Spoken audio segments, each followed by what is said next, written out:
buddy, put that thing back in its holster. We haven't gone anywhere. I don't understand. Check out the MichaelDukesShow.com for information on how to get access to the podcast. The Michael Dukes Show. I have 2 guns, one for each of you. Firearms Friday. As Thomas Jefferson stated, it is the right and duty of the people to be at all times armed. Say hello to my little friend. I say that the Second Amendment is, in order of importance, the First Amendment. The right to keep and bear arms is the one right that allows rights to exist at all. The Michael Dukes Show. The right to keep and bear arms shall not be infringed. Firearms. From my cold, dead hands. Friday. Here's my rifle, this is my gun, this is for fighting, this is for fun. Firearms Friday. Oh, yeah. Firearms Friday. It is that one day a week where we get a chance to sound off on issues related to the Second Amendment and so much more. Welcome to the program. Thanks for coming in and joining us. How are you doing? Are you ready? Are you ready already for another great day in radio? Excellent mediocrity. I mean, whatever, adequacy. You fill in the blank. Whatever it is, that's what we're here for. Welcome back to the program, and thanks for coming in and joining us. It is the Michael Dukes Show. On today's program, we got a full boat of guests. We're going to start off here in hour one with just a few headlines, and then we're going to dive into it with our friend Dr. John Lott, who is the president of the Crime Prevention Research Center. And we're going to talk with him about constitutional carry. And I also want to give him a chance to sound off. He recently just put together some forthcoming research on election fraud as well, voter fraud. He's been doing some research on this, and his latest report has been accepted at the academic journal Public Choice, and it's a study of 3 tests measuring voter fraud in the United States. And so we can talk with him about that as well. But we're going to focus on constitutional carry here at the beginning of the program with him, and then we'll finish up. In hour 2, we'll be talking with Jacob Sullum from Reason Magazine. He also wrote an article recently talking specifically about right to carry and how handgun permits actually transform a right into a privilege. And it goes beyond the measurable impact, how loosening those restrictions goes beyond the impact of public safety. And it goes back into more of the whole rights issue as well. So Jacob Sullum's going to be joining us this morning on the program as well to discuss that. And then we will finish things up with Willie Waffle from wafflemovies.com. So it's going to be good stuff. All right. Well, so that's the story. I'm sticking to it. That's what we're going to be diving into this morning. So we got a lot of stuff lined up for you as well. Don't forget that you can always follow us along in the simulcast every morning if you'd like to participate with a bunch of like-minded folks out there. We've got the whole, all the 6 o'clock club members are out here at bright and early at the crack of dawn. They're on the Facebook page with us at facebook.com/Michael Dukes Show. We also broadcast or simulcast it rather on YouTube and Twitch all at the same time. So love to have you come on board and join us there as well in any one of those locations, and we will chit chat with you throughout the show, and I'll take calls and questions and comments in the chat room as well. And we might even have some time for gun Q&A today. Wow, I just looked up at the phone system to see what was going on, and I've had somebody on hold for 11 minutes. Show hasn't even been going for 11 minutes. Somebody apparently wanted to really talk to us this morning. So I guess in light of that, I'll take a phone call, and then we'll see what headlines we can hit before we have to move over to Dr. John Lott. How about that? So I guess we'll go to the phones. Good morning. Who's this? Where are you calling from? Yeah, Michael, this is Brady from Las Vegas. Hey, Brady, what's on your mind? Hey, I have I'm kind of like in a conundrum. I can't figure out where to classify this. Now that they found out yesterday that the Russian government, when they went into the Ukraine, how do we classify a drone loaded with bioweapons used by Ukraine to bomb Donbass region and Russia, like the Moscow area? That's the news that's coming out. How are we going to classify Hunter Biden's bioweapons that are loaded and delivered by a drone? I don't know. I hadn't heard about this report from before. Where's the backing that they were using bioweapons in Donbass? I have the actual Department of Defense papers stamped, notarized. Also, Department of the Medical University of Ukraine that does all the health studies. Mm-hmm. They had 33 billion in bioweapons research that was funded by the Department of Defense. That's just coming out. And the reason why Vlad went into the Ukraine, yes, it was a denazify, demilitarized, but they wanted them bioweapons out because they had been using them against the Russian people. They were designing a bioweapon that would kill Russians and Slavic people, and they were testing them out also on the Ukrainian military. A couple of them things got out, killed hundreds of people over there. It was squashed by the media, of course. But the real reason we are in Ukraine is because of the bioweapon research that we've been doing since 2005. Okay. If you have proof, Brady, that they were using those weapons with drones against the people of Donbass, I'd love to see it. If you've got a DOD file that talks about it, email it to me at michaeldukeshow.com. But there have been acknowledgments that they have had weapons or research facilities or weapons, whichever, I don't know which word they used, in the Ukraine. But again, I'm not sure that that's justification for a full-on invasion. But yeah, if you've got that, send it out to me via email. I'd love to see it. So thanks for calling in. Sorry, I didn't know you were there on hold for that long, so I apologize. All right, let's go over to some of the headlines here and start off with some of the stories that are going on around the country, and some of the stories that may affect you when it comes to guns and gun rights and everything else.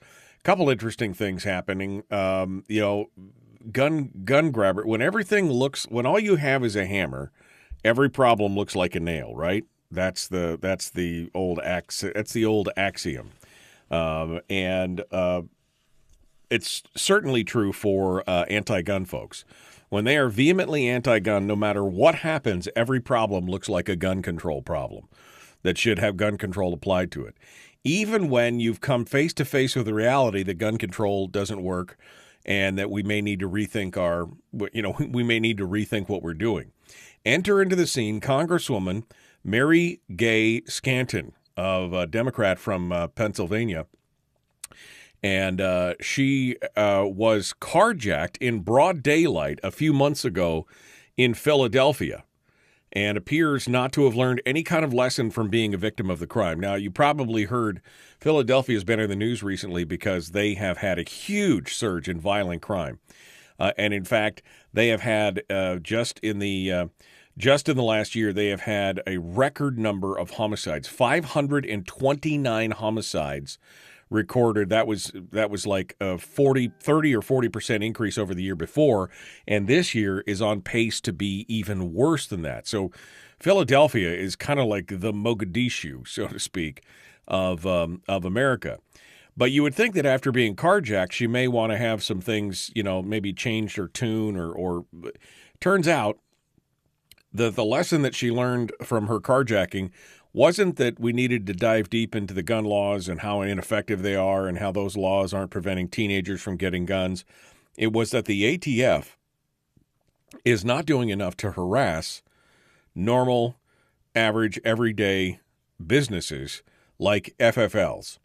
On Monday, she fired off a letter to the acting director of the ATF complaining about the drop in inspections of FFLs, federally firearms licensees, right? So that's gun dealers.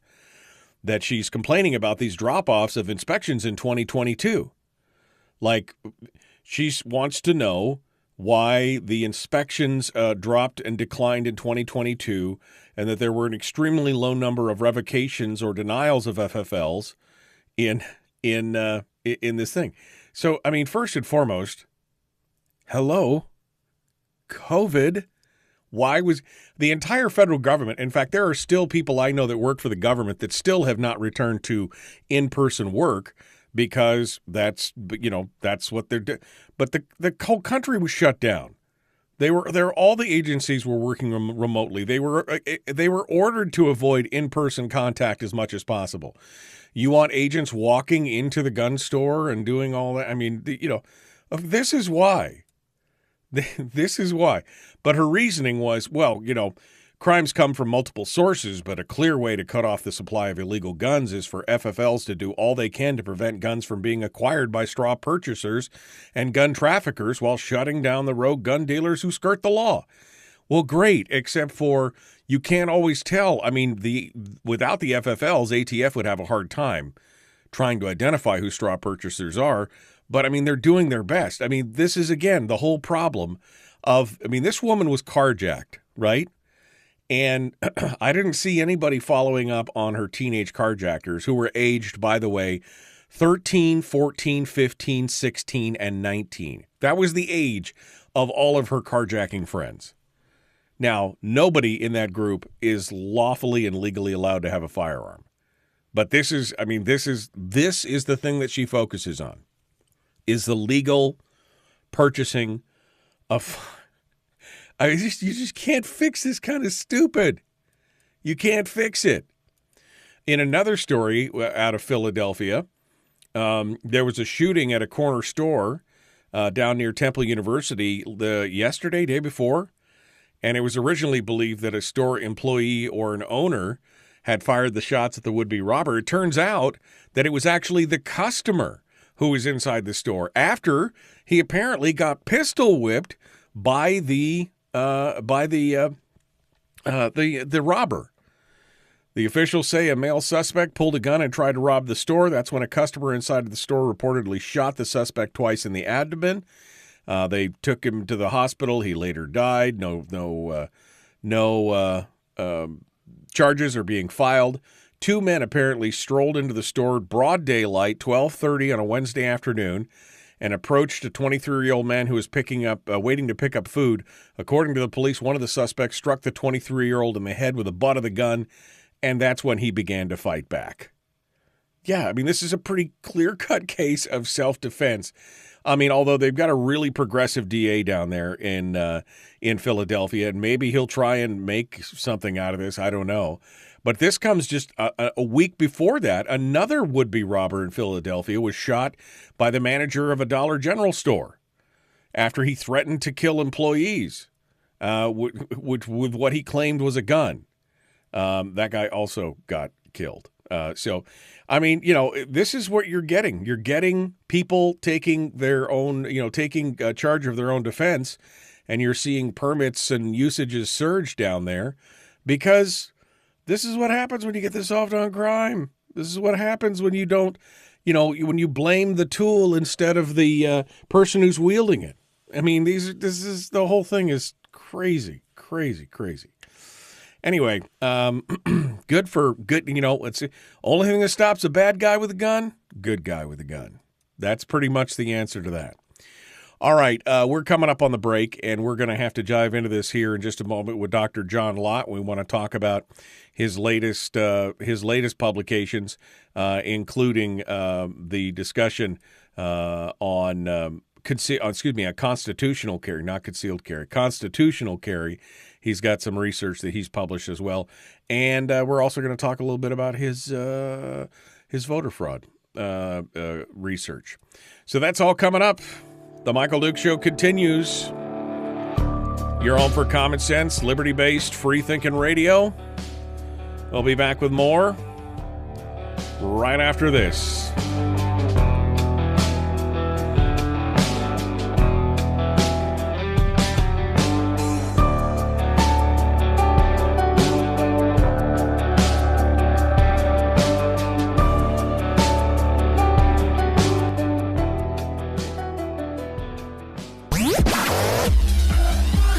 Our light, our guide, and our trusted friend.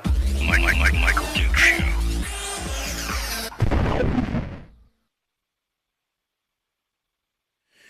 Okay, we're in the break right now. We've got... Sorry, I was looking at Drudge for a second. All right, we're going to continue on here. We're going to call up Dr. John Lott, get him on the horn again. We got somebody else on the phones, so I suppose we'll clear out these phone lines real quick just to make sure, and maybe I'll turn the phones off until we get closer. Good morning. Who's this? Where are you calling from? Hi, Mike. Jeff from Homer. Glad I caught you in the break. Yeah, what's up, Jeff? I just wanted to say something about the guns you're talking about. You know, the southern border down there. There's more than just drugs and people coming across. There's thousands of people not getting caught that don't want to get caught, and they're coming into this country. There's thousands coming in that are coming in this country that are unchecked, no background check, don't know who they are. A lot of men, you know, all the kids and women are being raped and killed. They're doing something with them, and the ghost guns are coming in here. The ones they're getting them in here easier now. The ones they build down in the Philippines with no serial numbers on them. Okay. And they bring them in here, they go where they want with them, they put their own serial numbers, and they keep track of them so that once they're caught with that gun, they don't buy that gun again. It's an amazing thing going on, and you don't hear one word about it because there's nobody checking it. The Border Patrol's been put down, ICE has been put down, everybody. It's incredible what those Democrats are doing. And that lady he was talking about, she knows about that stuff too. That's all in their reports. But they're suppressing all that information, like every bit of it, because they want people coming in here shooting people so they can take our guns. That's part of their scam.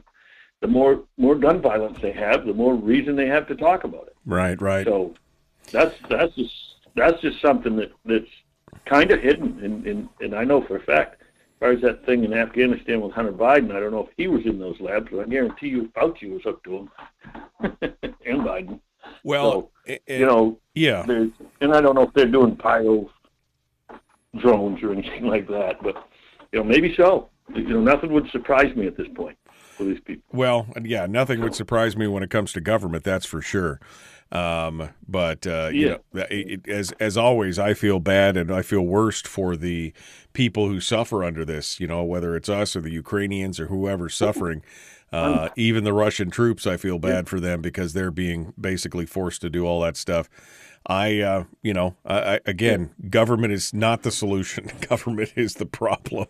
That's, you know. I heard him talking about tactical nukes, small nukes, all these new things they got. They were not new. When they busted the Soviet Union up, they lost 29 nuclear backpacks that you could lug into a town and kill 1 million people. Right. 9 of the triggers went with them, and they were never found by the CIA. That's been said, okay? Right. And that was how long ago? Yeah. That's nothing new. Yeah, no, it's definitely nothing new, that's for sure. All right, Jeff, well, hey, I got to go. I got to get a hold of our guest. Thank you for calling in and joining us. I appreciate you sounding off this morning. All right, we're less than 2 minutes out here. We're going to get Dr. John Lott on the phone, and we're going to get things ready to start with him. And let me get that all squared away here, and we'll get him on the phone, so to speak. All right. Hey, Michael. Good morning, sir. How are you doing this morning? Doing great. How about yourself? You know, it's spring has sprung, and we're ready to we're ready to enjoy some sunshine. Been a little dark and cold around here, and now it's starting to get light and above freezing. So we're feeling like spring is finally here. So we're excited about that.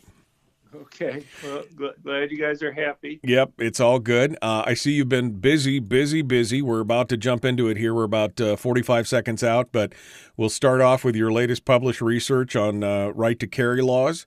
And then after the break, into the second segment, we can talk about your new forthcoming research from Public Choice. How about that? Sounds great. Okay. Happy to talk to you. Good. All right, well, hold the line. I'm glad I finally got a hold of you, and am happy to have you back on the show. So hold the line here. We are 25 seconds out. Folks, do me a favor, like and share this video. Like and follow the show page. Dr. John Lott is our guest, and we're going to be diving into this with him here in just a hot second. But we always love to have more people involved, so please give us a shout and give us the thumbs up and a like and share it with everybody you know. Here we go, The Michael Duke Show, Common Sense Radio.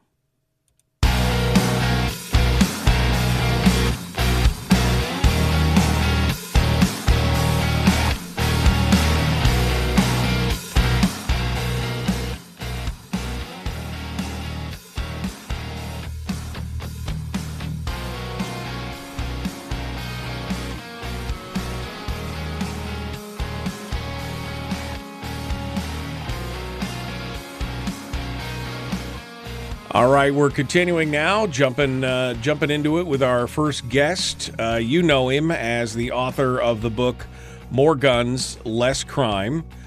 He is a statistician. He's also kind of taken the world by storm in other areas of statistical research, but really mostly known for his books, including More Guns, Less Crime.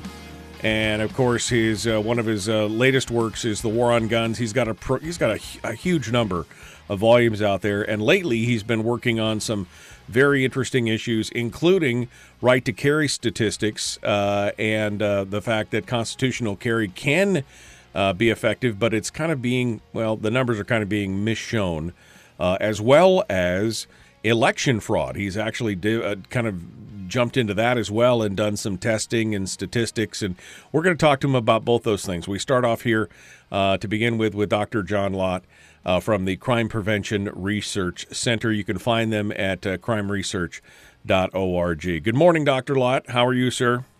It's great to talk to you again. Thanks for having me on. Yeah, it's been a while. It's good to hear from you, and I'm glad we got a chance to catch up here and kind of go over what's going on. Doctor, we're going to talk to Jacob Sullum from Reason Magazine here in the next hour. He just wrote an article specifically talking about, how constitutional carry is definitely making a move in the country, but the statistics are kind of hard to quantify. And as I was reading that article, I immediately thought, well, not for Dr. Lott. We should bring him on.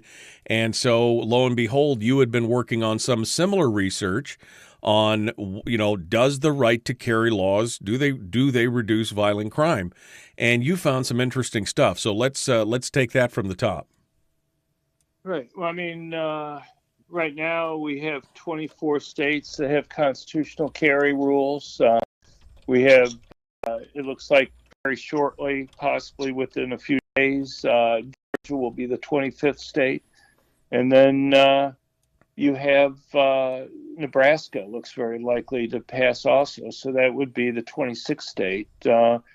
We had 5 states that adopted it last year and 5 more this year, so that's a big change. And, it's too early for these very latest states to be able to do it, but there's work that Carl Moody from William & Mary and Carl and I together have also done other work looking at how, for the states that had adopted constitutional carry by 2018, what had happened to a wide variety of things. We have an academic journal article that got published recently looking at what happened to murder rates. We found that murder rates fell, but there's other papers that we have that have looked at everything. Carl's looked at things like police deaths. He's looked at violent crime rates generally. He's looked at even firearm homicides. And what you find is that consistently things improve. So I'm not sure. I'm not sure what Jacob is referring to when he's saying it's kind of hard to figure out what's happening with the crime rates in these states. You'll have to ask him. I don't know if he's familiar with the work that Carl has put together on that. But, here's the simplest way, I think, to look at it, and that is last year, you'd had 21 states that had constitutional carry rules.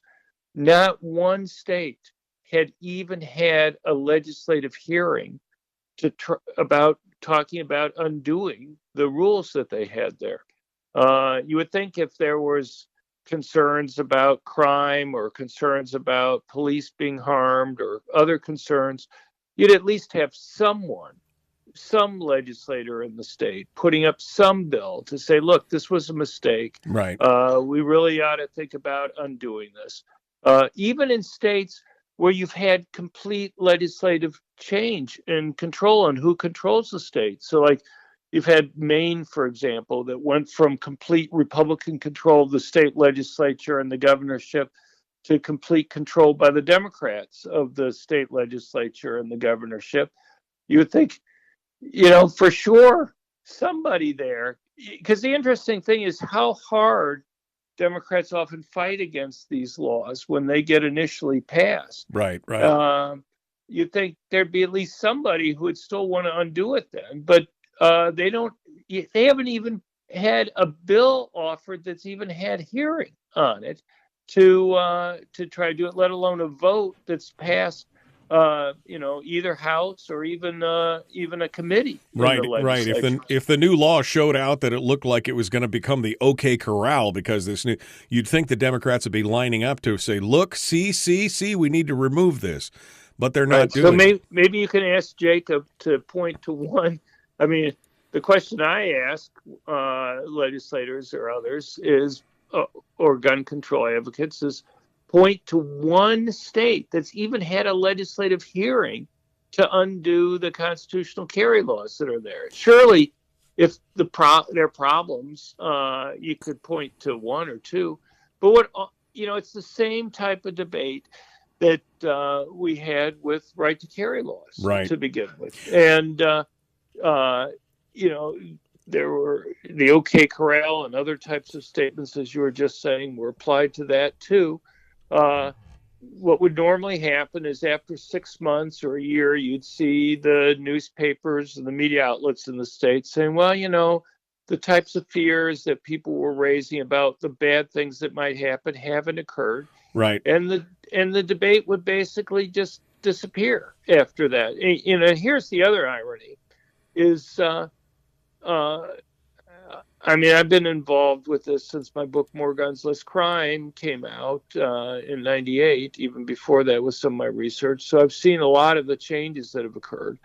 And, you have people the same people now who oppose constitutional carry, opposed right to carry laws. But now they say, oh, we really like the right to carry laws. Those are perfect. We ought to keep those the way they are and just not have this change now in this new one. Right. Well, but they've lost credibility over time with regard to these things because, so there's been a general trend over time in terms of loosening the initial right to carry laws that you had. So you'd have many states, like Texas, for example, had like 36 places that you were banned from being able to go and carry guns, because when they passed their law in 96, there was all sorts of concerns about the dangers and OK Corral, people carrying guns. And so they had a long list of prohibited places. And over time, the state legislature would go back and reduce the number of prohibited places that you were allowed to have, because each time you'd see the same legislative debate. Well, if you do this, you're going to see people pulling out their guns and harming others. And each time their predictions turned out to be false.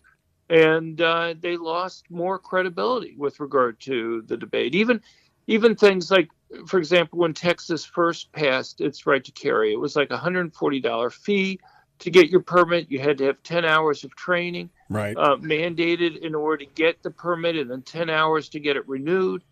And the constitutional carry bill in that state or others is just an example of the loosening. Constitutional carry, you still have to be a law-abiding citizen, who's able to legally own a gun to be able to legally carry it. Right. You're still, whatever places you're prohibited from carrying, you're still prohibited. The two main changes that you see in constitutional carry are, one, how quickly you're able to avail yourself of that protection. So let's say you're a woman who's being stalked or threatened. A lot of these right to carry states, it can take 60 days. It can take 90 days with the coronavirus. And I think one of the reasons why we've seen such a move to constitutional carry now is you had 20 states that effectively stopped issuing concealed carry permits for long periods of time.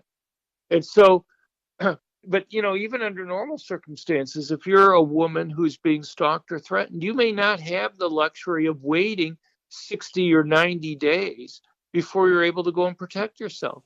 Or with violent crime surging in many areas in the country over the last couple of years, and we can talk about the obvious reasons why that was the case, but people were worried about being able to go and protect themselves. Right. Well, they were told sometimes that, I'm sorry, we can't come to you. You're on your own. I mean, that's right.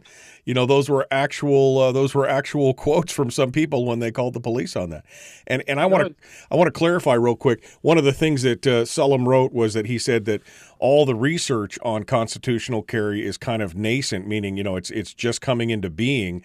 But there are other substantial and a mixed body of research on the earlier shift from may issue to shall issue, and that's what he was talking about. I don't think that that's so mixed either. I mean, I don't think he knows the literature well then, because you should point him to the crime research website where we've gone and done an extensive survey of the literature. Right. And here's the deal. You'll find about more than half of the papers find that there's a benefit. Most of the rest claim that there's no impact, and then you'll have a smaller group of papers that claim that there's a bad effect. Both of those other groups of papers have a flaw in them, in that they tend to look at later periods of time. And let's say I'm looking at the period from 2000 to 2014 or something like that.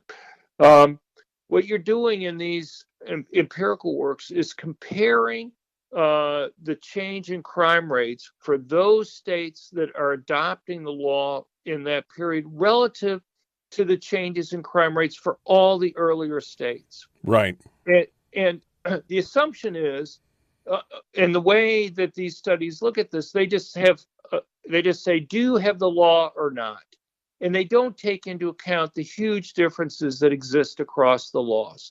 I'll give you a simple example, and that is compare Indiana and Illinois, two states that are right next to each other. In Indiana, over 22% of the adult population has a concealed carry permit. In Illinois, it's 4%. Why is there the difference? Well, in Indiana, it's cost $12.95 to go. That's the total cost for getting a concealed carry permit with the background check there. In Illinois, it's cost about $450 to go and get a concealed carry permit. Right. So not only do you see, when it's more costly, not only do you see a lot fewer people get the permits, but you also see a very important change in the mix of people who go and get permits.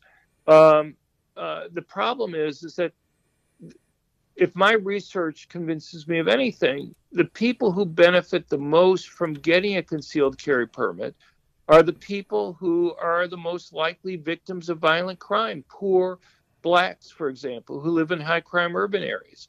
Well, when you have $450 to go through the whole process to get a concealed carry permit, guess what?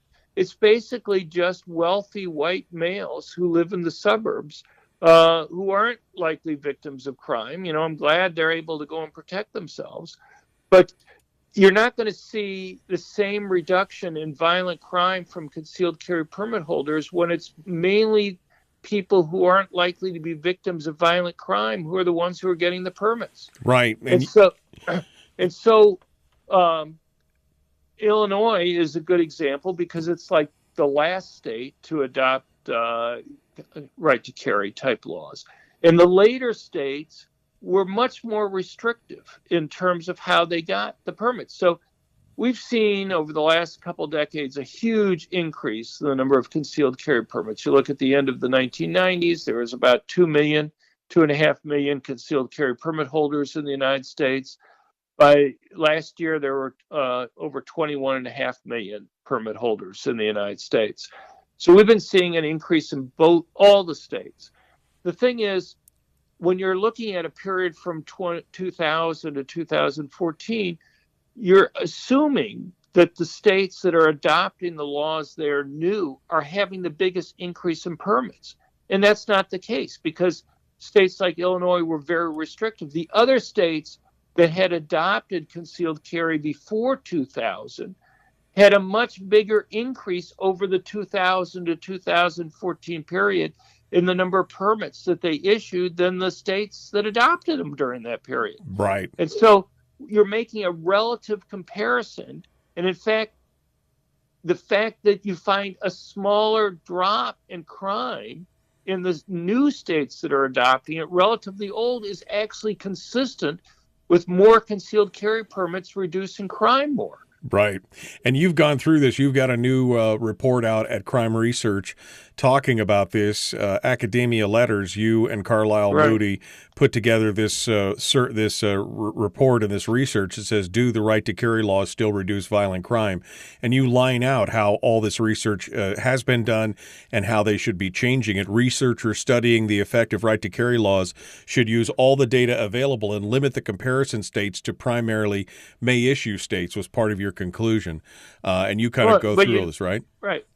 Well, what you need to do is you need to take into account the huge differences in these right to carry laws. Right.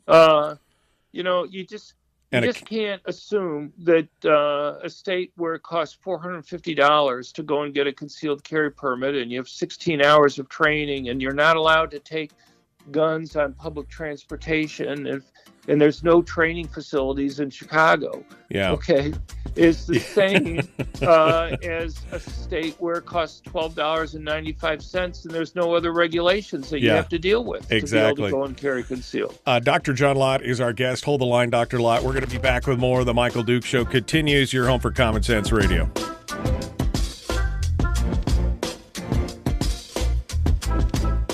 You know, this is fascinating to me, Dr. Lott, because, I mean, again, the argument, and I think you've made it, I've made it, Jacob Sullum makes it, but everybody, they look at this and they go, look, this is a right that, the permitting process and everything else, it transforms a right into a privilege. And especially, as you say, it disproportionately affects minorities and those who can least afford it. I mean, that's one of the reasons why when Texas removed their stopped requiring carry permits, one of the most compelling arguments was the elimination of all those fees and, like you said, 12 hours of training and everything else, so that most people just couldn't afford to do it. I mean, a handgun's expensive enough, but to say that you must get another, 12 hours of training, which is probably another $300 or $400 depending on where you are, and all this other stuff is just, it was discriminatory really at that point.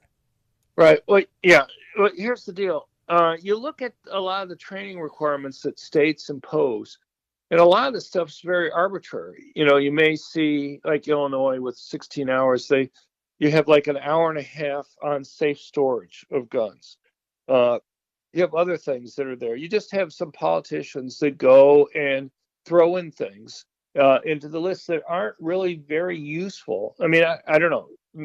Do you need an hour and a half to explain to people how safe storage of guns? Right. Here's a lockbox. Put it in here. Turn the key. There you go. That was your safe storage. Right. And the thing is, and so when you move to constitutional carry, you in fact find people get training because you have law-abiding individuals that don't want to get into trouble. They have a lot to lose if they go and behave improperly. And so they go and get training. The data that I have for Kansas and Idaho after they moved to constitutional training shows a large increase in the number of people getting training. But 25% or so increase in the number of people who get training. But the training is more tailored to things that are actually beneficial for them being able to go and carry. A lot of these things like safe storage, to be honest, I think it's kind of anti-gun politicians who want to try to scare people into not owning guns. There's a lot of exaggerated claims that get put into the training thing there that just to kind of indoctrination type stuff more than things that are actually useful for people being able to defend themselves and their families and knowing what the rules are on where they can legally carry. Right. Well, and that's passed forward. That's also reinforced by the media and by the television industry. Sure. Well, I mean, if anybody goes to our website, one of the things that we try to do is just kind of keep up a little bit on all the bias in entertainment television shows. For example, you would think during last season on all the police shows on ABC, NBC, CBS, Fox, you would literally think 80% of the guns used by criminals were machine guns. Right, exactly. You know how many? And Hawaii is awash with machine guns. I mean, Hawaii is really amazing with machine guns, but it's just according to Hawaii 5-0, right? I mean, that's the you have Magnum PI right. and Hawaii 5-0, and it's just Hawaii 5-0 was the season before was their last one, and they just had it all the time. But it's the number of murders since the 1930s that have been committed with machine guns in the United States? Oh, it's got to be under 10 probably, huh? I don't know. One. Right. Yeah. But, you get more than that in any one show on these entertainment, or you got, myths about plastic guns. You got one of the favorite themes is somebody not able to use a gun defensively properly. You will search in vain to find TV shows, and except for Yellowstone. Yellowstone is kind of like the one standout there. But except for Yellowstone, which may explain part of the popularity for Yellowstone, I don't know. But right. If a civilian tries to use a gun defensively in any other police show, something will go wrong. They'll either get in the way of the police, or they'll shoot an innocent person, or they'll almost shoot an innocent person, or the gun will be taken away from them by the criminal and used against them. Something will go wrong. Yeah, the bias is definitely showing on those things for sure. All right, well, hold the line, Dr. Lott. We're about to come back into it, and I want to get into your research on voting and ballots and things like that. So hold the line for a second. Dr. John Lott is our guest, president of the crime prevention and research. You can find him at crimeresearch.org. For all this information. I put links to his latest survey on constitutional carry in the chat room. We're about to jump back into it. Please like and share the show. Let's get to it. Here we go. Common sense, liberty-based, free-thinking radio.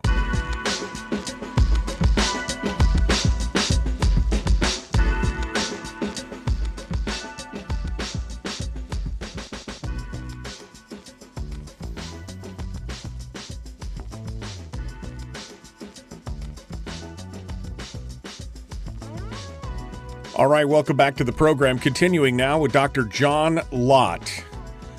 He is with the Crime Prevention Research Center. You can find him at crimeresearch.org if you want to check it out. He's got lots of great info there. We were just talking about how they've been following the bias of media in the entertainment industry and how they actually talk about and review and show some of the shows and some of the crazy stuff that these people claim. And it's a lot of fear-mongering on the part of both the regular media, news media, and of the entertainment media as well. But I did want to take a few minutes here because he has been working on research on vote fraud and things like that. And he's just got a brand new report. It has been accepted at the academic journal Public Choice. And the study reports 3 tests measuring vote fraud in the 2020 presidential election. And although that's something we haven't covered a whole lot on the program, Dr. Lott is the expert that I would love to have come in and talk with us about it.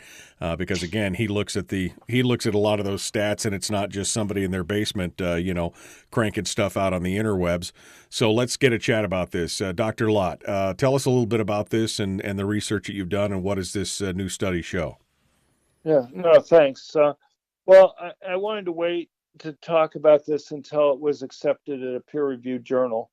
And I'm not trying to relitigate the 2020 election, but I think there are a lot of really serious problems in how the 2020 election occurred that, if we don't fix, are going to really cause people to doubt the accuracy and legitimacy of elections in the future.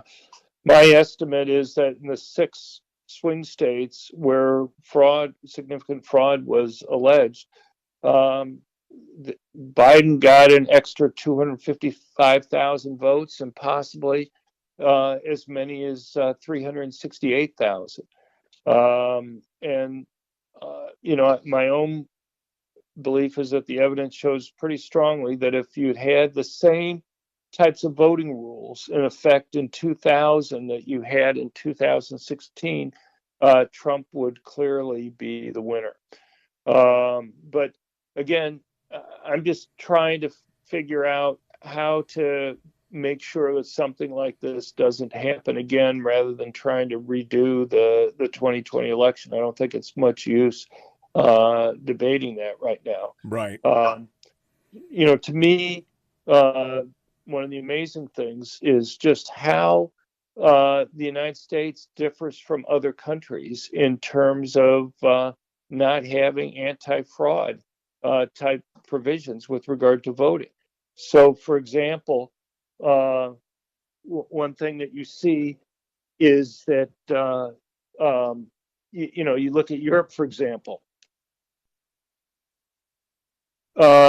What you find, for example, with voter IDs is 46.5 of the 47 countries in Europe you require that you have to have government-issued photo IDs in order to vote. Right. The one remaining part is part of the United Kingdom, and they are moving right now to bring them in sync with the rest of the continent. And pretty soon you're going to have all 47 of the 47 countries requiring government-issued photo IDs. You look at something like absentee ballots. 35 of the 47 countries completely ban absentee ballots for people living in their country. Another 10 allow it, but they will not send anything through the mail for fear that they could be stolen. You have to come in person to pick up the absentee ballot, and you have to show a government-issued photo ID to be able to obtain it. And 6 of those 10 countries actually also limit it to people who are in the military or in the hospital at that time. And they won't take your word for it that you're not going to be available. You have to have third-party verification, a certified statement from either the military or the hospital that you will be unavailable otherwise to go and vote on that day. And you see those rules across the countries. One thing that happened in this last election were these ballot boxes, these drop boxes that were out in public. I can't find another country in the world that doesn't have very strict chain of custody regulations with regard to ballot boxes. The notion of leaving a ballot box out at 3 a.m. in the morning with nobody watching it is something that none of these countries even conceive of in terms of discussing as a possibility. It's not just Europe, but you see this in developed countries generally, all these types of restrictions. Even our neighbors, Canada and Mexico, require government-issued photo IDs to vote. Mexico also has a thumbprint that's required. Mexico bans absentee ballots for people living in the country there. And the other thing is just in all these other countries, how there's agreement across the political spectrum in terms of these anti-fraud rules, right? Which is a huge contrast to the debate in the United States, which is extremely partisan. You just don't see that in other countries. I mean, I'll give you a simple example or two. Take England. Margaret Thatcher, conservative government in 1985, passed voter ID requirements for Northern Ireland.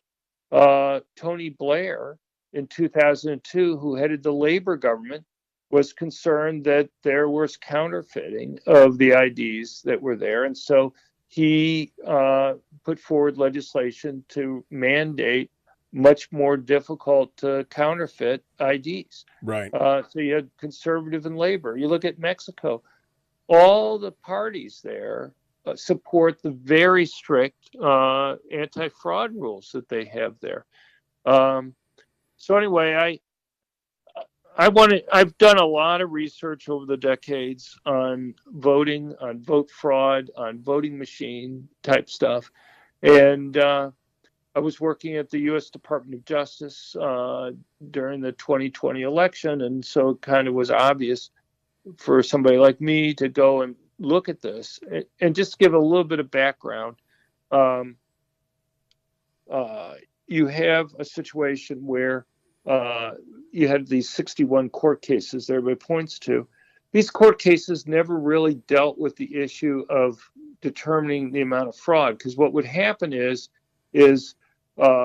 somebody would go to, a Republican would go complain that the laws were being broken, and the judge would say, fine, you're right, there were irregularities, but was it enough to go and overturn the election results? And the Republicans say, we weren't allowed to watch the vote counting, so we need discovery in order to go and figure that out. And the judges said, look, we're not going to grant you discovery until you can come in to begin with enough evidence that there was enough fraud to overturn the elections. And the Republicans were caught in a catch-22. Well, and I think that's important for what you're saying here. You're not trying to redo the election. You're just trying to point out the fraud. But we're out of time. The Michael Dukes Show, Common Sense Radio. Dr. John Lott, thank you. All right, I'm sorry, we were paper at our website. Thank you. No, I'm sorry, Dr. Lott. I'm sorry, I was up against the break, but we got a minute here or so I'll let you finish up because we're in the commercial break and people can go back and listen on the podcast. But I think that was important. You said, look, we're not trying to relitigate the election, but this voter fraud is important for the future because this is, people have got to have faith in the system, and if they don't, it's going to, you run the risk of an Irish democracy if that's the case. So go ahead and give us a summation here and how people can find out more. Well, the study that's forthcoming in the journal is available on our website. Go to crimeresearch.org, and it's right at the top of the page there. And there are 3 tests that we have.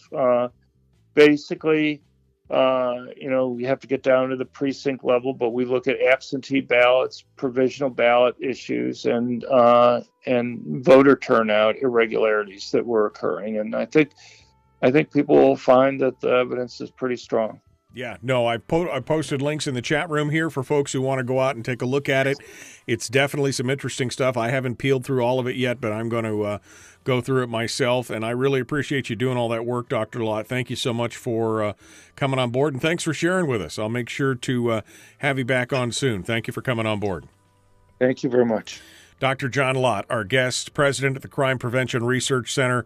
Again, you can find them at crimeresearch.org, and I put links in the chat room to both the study on the voter fraud and also the study on criminal on constitutional carry, not criminal carry, but Okay, what do we got here coming up? We're going to be jumping into this with with Jacob Sullum from Reason Magazine here in just a moment. So I need to get him all squared away here, and we will have him on here in just a hot second. There we go. All right, so we're going to pick it up with him here in a minute. What are your guys' thoughts on this? I had to kind of get a little squidgy there. Donna Ardwin in the chat room said, in Michigan, police use concealed carry permits as a reason to treat us as dangerous criminals. If we get pulled over for speeding, we endure a full body search and a vehicle search, which, the vehicle search part is definitely troubling to me personally, because your vehicle has nothing to do with, in Alaska, you have to notify the police officer that you are carrying concealed. And then if they, and during the length of the stop or the interaction, if they asked it, you are required by law to turn your handgun over to them during the length of the interaction. But there's nothing about letting them search the vehicle and giving up your Fourth Amendment rights on top of all that. That's some troubling stuff right now. Donna Anthony points out that HB 203, this safe storage bill, is in Juneau right now. And that's the one that's being pushed by Guarantar and Company, and definitely not something that we need. Definitely not something that we need to be having here in the state of Alaska as well. It shouldn't cost anything, says Daniel. The government's charging a fee to allow you to purchase your rights back. It should be illegal, and that's the argument actually that we're going to get from Jacob Sullum here in just a moment from Reason Magazine, is that handgun carry permits transform a right into a privilege. And here's his article that I'm posting right now from Reason Magazine that spurred me to call him and have him come on the program today. So this should be a good discussion. I'm really looking forward to this. I always enjoy it. Like I said, full boat today to have Dr. John Lott and Jacob Sullum on the same day it's a pretty good day. It's a pretty good Firearms Friday. Yeah, that's what I like right there. All right. What else you guys talking about here? A background check should be as simple as the local PD verifying you're not a felon. Some states require references. Your character should me absolutely nothing. Some states require references. Your character should be absolutely nothing. So I'm not exactly sure what he's saying, but I agree. A simple background check. I really just like the idea of constitutional carry, Brian says, like implied consent, you get a concealed carry permit and waive your rights. That's kind of what it sounds like of what Donna's saying. Informing the police officer that you're armed is one thing. Even turning your firearm over to them during the length of the interaction is another. But to say that now you've got to do the full body cavity search and they get to search your vehicle, no, thank you. It's just like, no, thank you. Not interested today. I'm sorry. I'm not interested in waiving my constitutional rights today. So I actually said that to a police officer one time when he's like, mind if I search your vehicle? And I said, well, no, I actually do mind. I don't feel like waiving my constitutional rights today. And he gave me the strangest look. Note, if they don't have probable cause, then they need your permission to search your vehicle. If they have probable cause, they don't need your permission.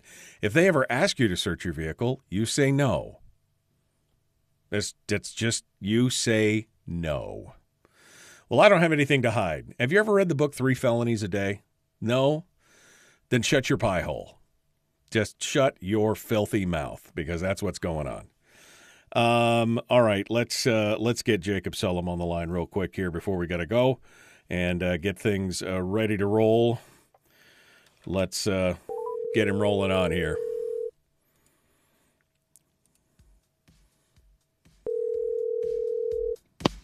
Hello? Hello, Mr. Sullum. Michael Dukes calling. You ready to go? Yeah. All right, hold the line. We're about to jump into it. We are 60 seconds away We're going to put Jacob Sullum back in the virtual green room to eat virtual donuts and drink virtual coffee. And we will kick it with him here. Jacob Sullum, our guest, up next. The Michael Dukes Show. Common sense, liberty-based, free-thinking radio. Here we go, returning to the radio right now.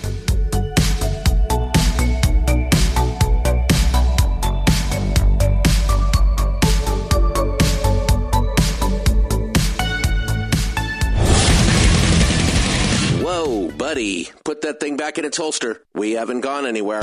I don't understand. Check out the MichaelDukesShow.com for information on how to get access to the podcast.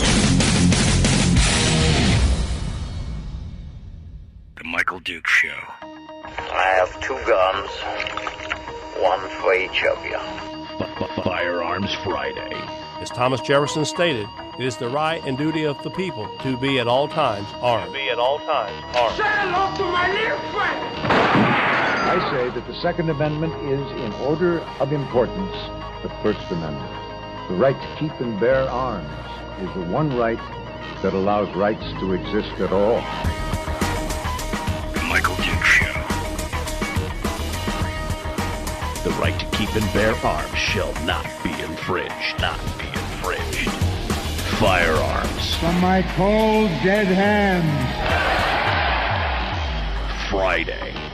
Here's my rifle, this is my gun, this is for fighting, it's for fun. Firearms Friday. Firearms Friday, your chance to sound off on issues of a Second Amendment nature right here on the Michael Dukes Show. It's the one day a week that we dedicate to firearms, gun rights, the Second Amendment, and so much more. Full boat today. We just finished up with Dr. John Lott from the Crime Prevention Research Center talking about constitutional carry and gun rights and some of the metrics and the statistics. I mentioned to Dr. Lott that I was spurned to call him after reading the latest article from Jacob Sullum over at Reason Magazine talking about handgun carry permits transforming a right into a privilege, and the discussion on the research for constitutional carry and other things, which also, of course, spurred me to call Jacob Sullum and say, hey, buddy, what are you doing this Friday? He joins us this morning to talk about this latest article and more. Good morning, my friend. How are you? I'm all right. How are you doing? You know, it's another beautiful day in Alaska. It's above freezing almost, and I'm feeling pretty good about it. How about you? That's pretty nice here in Dallas. Yeah, this is the nice time of year before summer kicks in. Yeah, before it gets to be 125 in the shade or whatever it is. You know, this is a sidebar, but I would always take cold over hot because you can't get much more naked than naked, and I can always put on a sweater. You know what I mean? Yeah, I tend to agree. Yeah, so all right, well, let's talk about this article because I think you nail it just even in the title, the headline of the article. Handgun carry permits transform a right into a privilege. And this is something that I've been arguing for years, that how can you have a fundamental basic right of the right to speech or to keep and bear arms or illegal searches and seizures? How can you be fundamentally free in that right if you have to go hat in hand to the government and say, if it so pleases the majesty, may I exercise this right? And this really is, I think, the root of this movement across the country to create constitutional carry. Yeah, I mean, so the analogy would be you have a right to free speech under the First Amendment, and one could argue that you can't just let people speak willy-nilly because, when people speak, they might incite a riot, they might, defame someone, all kinds of damage can be done through irresponsible use of speech. So you could say, you do have this right, but you want to get some training. We're going to teach you a little bit about defamation law. We're going to teach you about incitement, and other possible crimes that you might commit with your speech. So we know that when you exercise this right, you're going to do it safely and responsibly. And so complete this course, and we'll check you out to see if you have a history of having defamation lawsuits filed against you or irresponsibly using speech, and if not, then we'll grant you this permit. Right. So that's the analogy. Now, and we have a special permit if you're going to use social media because that's a different type. So you need to make sure that you go through a secondary course for that. So in other words, the government is recognizing the right. It's just saying that we want you to be prepared and show that you're going to exercise this right responsibly. And so that's basically the argument for requiring permits, and even in the states, which is the vast majority of them now, that have objective requirements. There's a short list of things that you have to satisfy, and then you can pretty much count on getting the permit.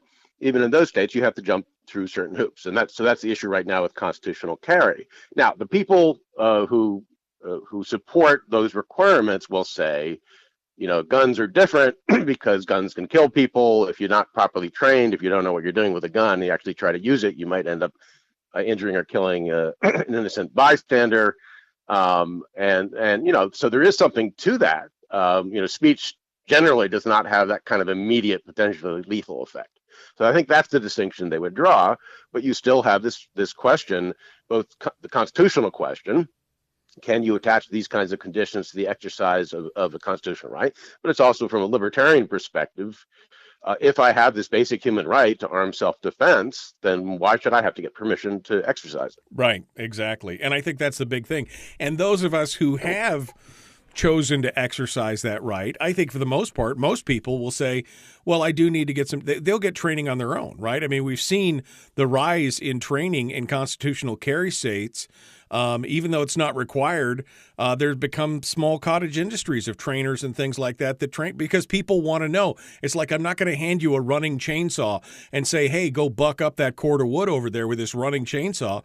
And you're going to be like, hey, can you show me how to use it first? Because this thing's dangerous, right? People know. Yeah. I think by and large that's true.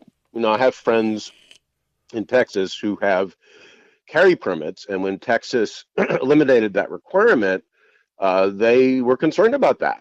Any idiot with no training can just buy a gun and carry it around with them, and who knows what will happen. I mean, so far we do have some history with this, right? Certainly with making it easier for people to get permits, but we also have at this point considerable history with eliminating that requirement altogether. And there's a lot of dispute about exactly what the consequences of those policies are. But what seems pretty clear is that you're not getting lots of situations where people who are legally carrying handguns are, killing innocent people. Right. Well, you would hear more about that if it were happening. There are more subtle effects that are harder to measure, and there's a lot of argument about those. But the main thing that you can say about this change in policy, making it easier for people to legally carry guns in public, is that it has not had the sort of disastrous consequences that critics predicted. Right. There has not been blood running in the streets. You do not have lots of violent crimes committed by permit holders. So the question is, once you no longer require a permit, is that going to change? Right. Well, remember when Florida, you're old enough to remember when Florida was one of the first states to enact concealed carry, right? I mean, the flyers that were going around, it was the, showdown at the OK Corral, blood in the streets. I mean, it was, these really visceral images. And of course, just even with a permitting system, that it never came out that way. And the same thing happened with constitutional carry. And in each state where constitutional carry has happened, you're not seeing a proliferation of violence from average everyday citizens who are using their constitutional carry rights to settle disputes over parking tickets. Right. So that was the initial concern was, even though these are law-abiding people, even though they've been cleared in order to get the permit, you have to show you're legally allowed to own a gun, which means that you don't have a felony record. It means you don't have even domestic violence misdemeanors. They're also going to look for psychiatric records. If there's any sign that you, God forbid, smoke pot, you're you're not allowed to do it, right? you try to keep that kind of thing under wraps. So they've been, in other words, these people have been vetted, and they're also self-selected in the sense that it's a certain kind of person who wants to do this, and they tend to be more law-abiding, less inclined to violence than the average. Right. So that's been the experience, and this is, as you mentioned, that trend has been going on since the 80s. I mean, even before that, I think Vermont has never required permits for public carry. So you have a long history at this point of states making it relatively easy to carry guns legally in public, and you just have not had the sort of dramatic, disastrous consequences. Right. There still is the issue of, does increasing the number of people who are legally carrying guns, does that serve as a deterrent to criminals, such that certain categories of crime go down, right? And so John Lott has long argued that this drives down the murder rate, controlling for other, variables that, the awareness that people are more likely to offer armed resistance is a deterrent, right? Right. And so that could affect property crime, that could affect assaults that might result in death and that sort of thing. On the other hand, this is one of the subtler, possibilities, is that criminals knowing that may now be more inclined to carry guns themselves. Right. Well. Right. So that's the sort of side effect that you would want to take into account. And the problem is in measuring these effects. I mean, there are studies all over the place that say, the shell issue laws have no discernible impact. There's studies that say that.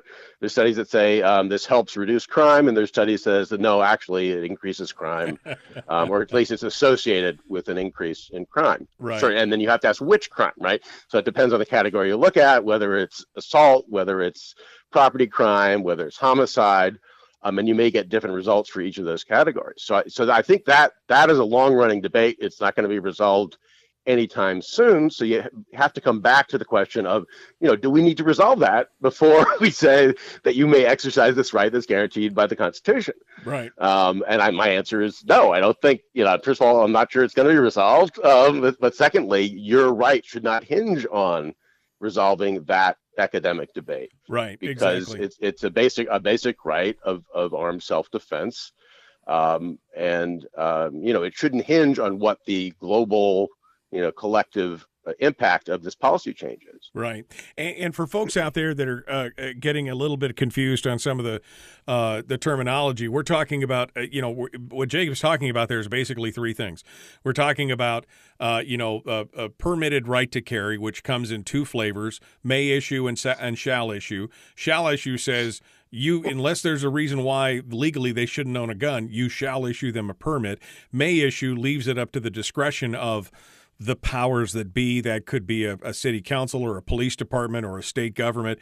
And then you've got constitutional carry, which basically says if you're legally, it's like what it is here in Alaska, if you're legally allowed to own a gun, you can carry that in public concealed without a permit. And so those are the three different things. And more states, I think Dr. Lott just said something like 24 states are at constitutional carry, with I think 4 more discussing it. So you've got almost a majority of the states in the country right now that are like, if you can legally own a gun, you should be able to, and that you should be able to carry it. And that is really the heart of the argument of whether or not this is a fundamental right. Should we have to go beg the government's permission? And so at this point, it's 41 states that either have shall issue laws, meaning it's non-discretionary. As long as you meet these objective criteria, you can get a permit, or don't require a permit at all as long as you're legally allowed to own a gun. And you have 9 states that give government officials wide discretion to deny a permit, which they tend to do. And so, for example, New York State requires that you show proper cause. And what that is going to depend upon the judgment of local officials who are vetting these applications. And that's going to vary across the state. It does vary across the state. Right. So, in New York City, unless you're famous or rich, you're probably not going to get a permit. But elsewhere in the state, it's somewhat easier. But the issue is, should there be such discretion? And that's exactly what the Supreme Court is considering now. They're going to rule this term on. Well, first of all, they have to say explicitly this Second Amendment right extends beyond the home, because they have never explicitly said that. You would think that that's a no-brainer, because it's a right to keep and bear arms, right? It's not just bearing it from your bedroom to the kitchen, but historically what that has meant is bearing it in public as well. And so that's the first question. And the next question is, given that it does extend beyond the home, what kinds of restrictions can governments legitimately impose on exercising that right? And I think, again, it seems easy to resolve the issue with New York's law just because it gives really unbridled discretion to the government to say, no, you may not do this. And then the trickier question becomes, what about laws that are less onerous, that say, jump through these hoops and you'll get a carry permit?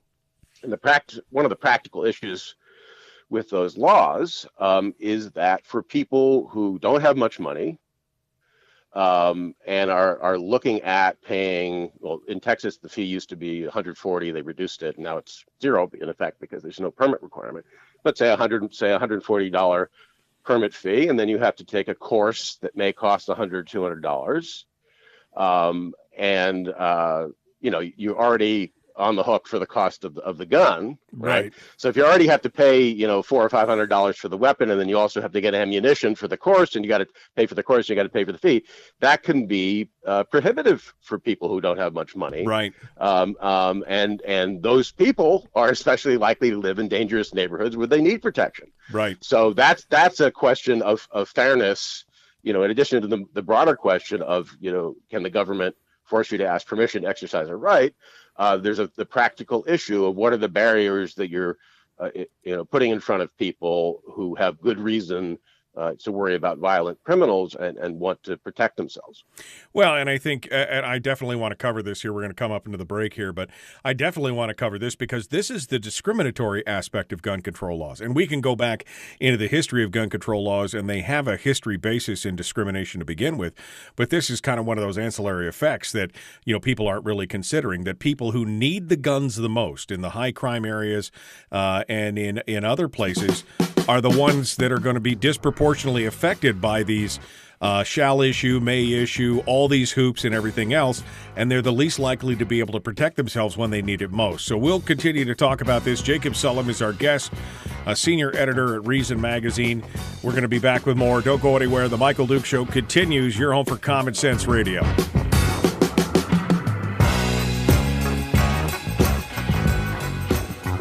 We're broadcasting live through a series of tubes. Allowing all of these entities to provide streaming stuff going on the internet. Well, it's kind of hard to explain. Sorry.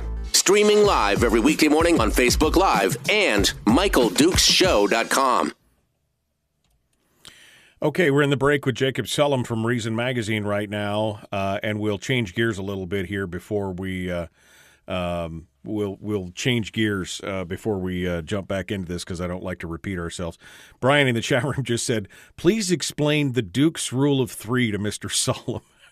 Do I need to preach to Mr. Sullum? I think that he's already in our camp.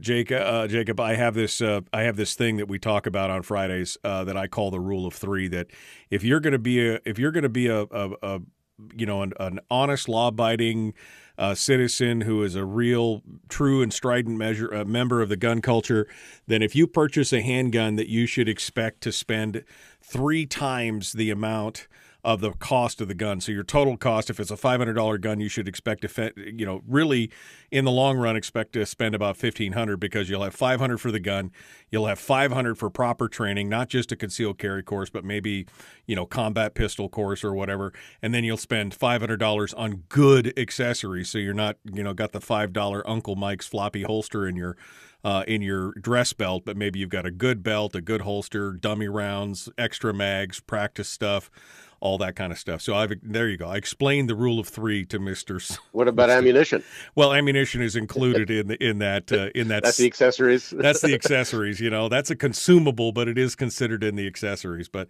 yeah, I've preached that for many, many years. That sure, you can buy a gun and just have it and use it as you need it. But if you're serious about going forth armed, if you're serious about carrying concealed, then anybody who's really serious about that should expect to invest that much. Maybe not all at the very beginning, but over the course of, shortly after you get it, you should look at investing in that. And I think, like I said, I think most average law-abiding citizens are doing that. These places with constitutional carriers seeing a boom of training courses in different shops and little businesses starting up to train people. It's even worse with dogs, by the way. Yeah, I'm sure. That's like the rule of 20. You pay a few $100s for the dog, and that's just the beginning of it. Yeah, that's like the rule of 20. With all the vet bills and vaccinations and food. Yeah, accessories. Now, you live in Texas, and of course, Texas has made a lot of changes recently, and I think changes for the good overall. Were you a member of the gun culture before you moved down there, or what? I mean, is that what your history? No, I'm not sure I am now. I have a few long guns that that my brother gave me. He used to take me shooting when I was a kid, and back then they had riflery in Jewish day camps. Right. I doubt they do that anymore, but so we did that, and my brother used to take me shooting, so he had he had a revolver. He had some other kind of handgun which he sold, which I don't think I ever used. I remember using the revolver, the shotgun. He had 22, hunting rifle, and he also had what is, depending upon the law, qualifies as an assault weapon, which he also gave me. And I also took riflery in college as to satisfy my phys ed requirement, believe it or not, which was sort of bogus, but it was, because I did weightlifting the first semester, and I was like, that was too much. Yeah. Like getting up early in the morning to do that. So second semester I did riflery, and they taught us the 3 different stances. Right. There's standing, kneeling, and prone. Right. Right. And like it's like a cinder block room shooting at these paper targets. It was fun. Yeah, that's a good way to get through phys ed. I like that. I should have taken that for sure. So I'm not a huge aficionado or anything. I'm just interested in the policy and the legal issues, the constitutional issues. Well, we'll make you an honorary member of the gun culture. How about that? No, I mean, essentially anybody who owns a gun and at least says, this is my right, I think is at least a provisional member, if nothing else. So that's good stuff. All right, well, hold the line here, Jacob. We're 20 seconds out, so let's rejoin. And we're going to talk about, again, I think the discriminatory nature, and I do want to touch back again on the SCOTUS case that's coming up as well. So we'll revisit that again. The Michael Duke Show. Like it, share, like it, follow, hit subscribe, ring the bell on YouTube, all the places where we're playing right now. Here we go. Jacob Sullum, our guest, Common Sense Radio.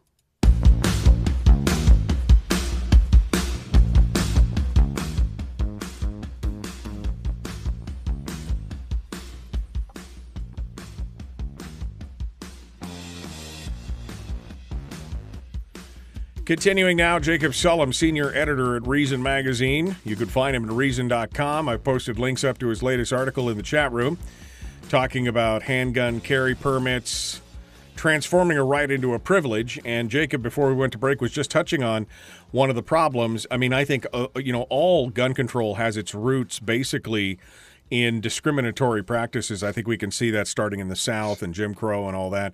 But even today, the unintended consequences of a lot of these bells and whistles and hoops that politicians love to put into the permitting process is that it disproportionately affects those who can least afford it, and probably for the most part are in the highest, are the highest needs users of this. I mean, they're in, rural areas, usually disproportionately filled with minorities, and probably some of the more dangerous areas of these communities, and yet they're the ones that are disproportionately affected, Jacob. Yeah, I mean, if you look at the history of gun control, it's very clearly going back to colonial times that it was explicitly racist. I mean, the laws, explicitly said, black people either can't have guns or they can only have them under these circumstances. And these laws, in the South were very clearly used to disarm black people. Right. And later on, it became more subtle. So it wasn't explicitly racist, but you have laws like concealed, carry rules, or rules about who can carry guns in public. You have local officials being given lots of discretion, as is still the case in 9 states.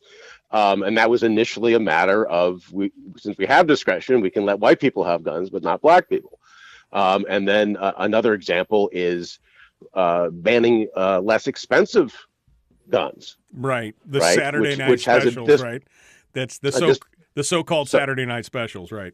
Yeah. So that was, that started in the South in the 19th century, and then Congress in the 60s, banned, so-called Saturday night specials. And that was really not so subtle because it was, it was largely a reaction to urban unrest at the time.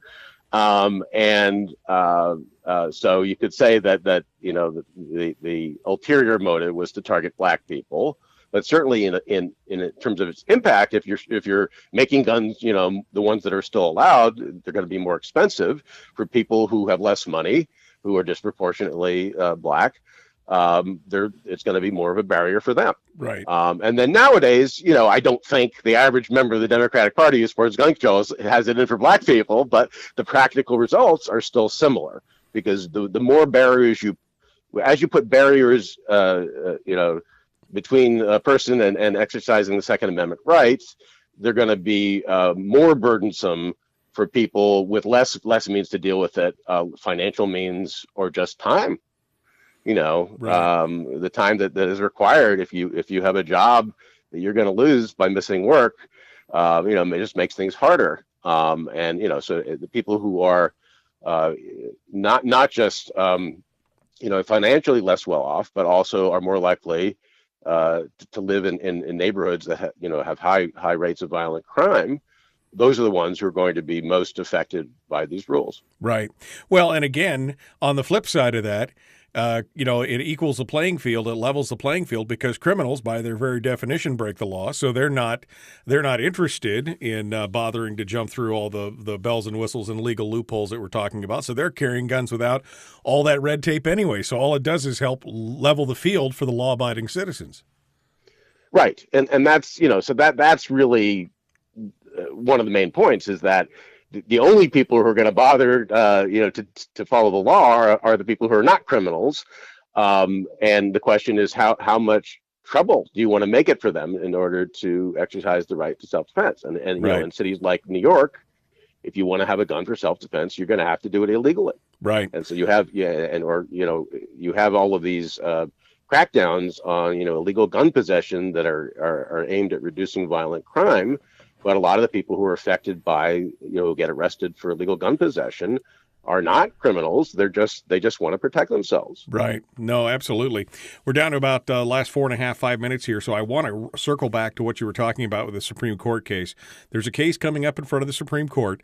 It's in New York, and it's an issue of may issue versus shall issue, but it also is probably going to settle the dispute about whether or not, you mentioned it earlier, whether or not you have the right to keep and bear arms outside the home, which to many of us, as you said, makes perfect sense, because the bear part is you want to bear them with you wherever you are. And there's a lot of historical evidence that the right was understood to be carrying a right in public, and this could be as big as Heller if it comes out the way that we expect, and I expect it too. I don't know what your thoughts are, but yeah, no, I think it's almost certain that the court will say the right to bear arms, extends beyond the home, and it's almost certain they're going to say that New York's regulations are too strict and they give too much discretion to local officials, that if you have a right, it shouldn't be up to the government to say, I don't like the look of you. I don't think you have a good enough reason, right. to have a gun. And wanting to, and by the way, I was just going to say, wanting to protect yourself is not a good enough reason in New York State. That's right, exactly. That's exactly what I was going to say, is that under New York law and under the laws in these other 8 states, when you say, well, I live in a dangerous neighborhood, I'm worried about violent criminals, no, that will not qualify, as that's not proper cause. You need a very specific, personal reason that it goes beyond that sort of general concern about violent crime. Right. And so then that's the issue. And so I think they're going to say that, yes, that gives the government too much discretion. But then the question becomes, what kinds of regulations are constitutional? And here they're going to look at, the history of gun laws in the United States. And it very clearly has been regulated. So, that's sort of their approach, is to say, what longstanding regulations do we see? Because the presumption is, if these have been around for a long time, then people who had a better idea of the original understanding of the Second Amendment thought this was okay. That's sort of their general approach. So I don't think they're going to say this can't be regulated at all. And the issue of less strict laws is not before them in any case. They only have to go as far as saying this particular law, New York's law, is unconstitutional. Now, again, we just recently, it was it Ohio and Indiana and Alabama all just joined the fold as far as constitutional carry. And I think that this is a trend, and I think 2020 pushed on that trend pretty hard because, we saw what happened where people would call the police and they're like, hey, you're on your own. And so people really started to understand that they did have to take their own personal responsibility. And then they discovered that it wasn't as easy to get the gun as all the Democrats said it was. And so now you're starting to see, I think, some pushback on this. Do you expect right to carry states, do you expect a constitutional carry states to increase in the next couple of years? Do you see this becoming a real majority in the future? Yes, I think it will. I mean, it's the same pattern that we saw with moving from shell issue or may issue to shell issue laws. Basically, some states do it, and it turns out it's not a disaster. And then other states are like, all right, maybe our fears were, overwrought.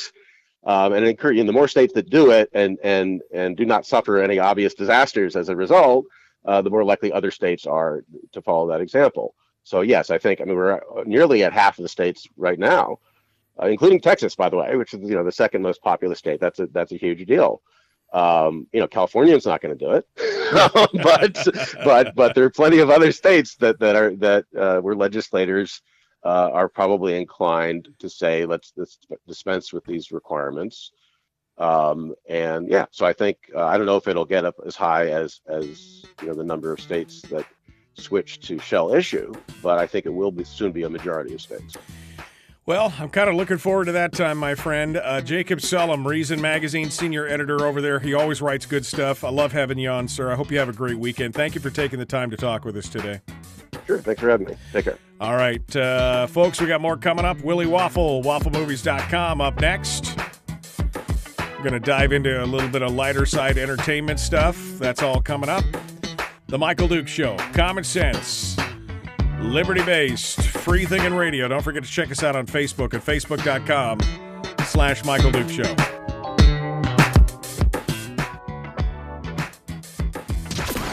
Streaming live every weekday morning, 6 to 9 a.m. on Facebook Live and MichaelDukesShow.com. Okay, in the break right now. I'm going to equip my drone with mini machine guns. Do I need a permit, says Chris. Yes, you do for that. If I drop a few thousand on a week-long course at, say, gun site or the like, does this mean I need to upscale the ratio proportionately, Brian? That's something that you'd probably have to ask Mrs. Brian, I think, at that point. But I would say that you have a valid argument for it. I mean, if it's the rule of three and you're going to spend $3,000 on training, you might just need to spend another $3,000 on equipment and accessories. I would say that that's a valid argument.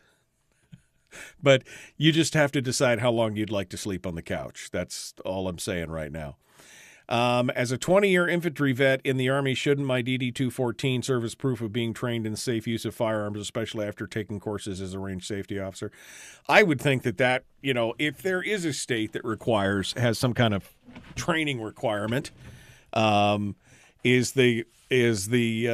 there should be an opportunity for ancillary training.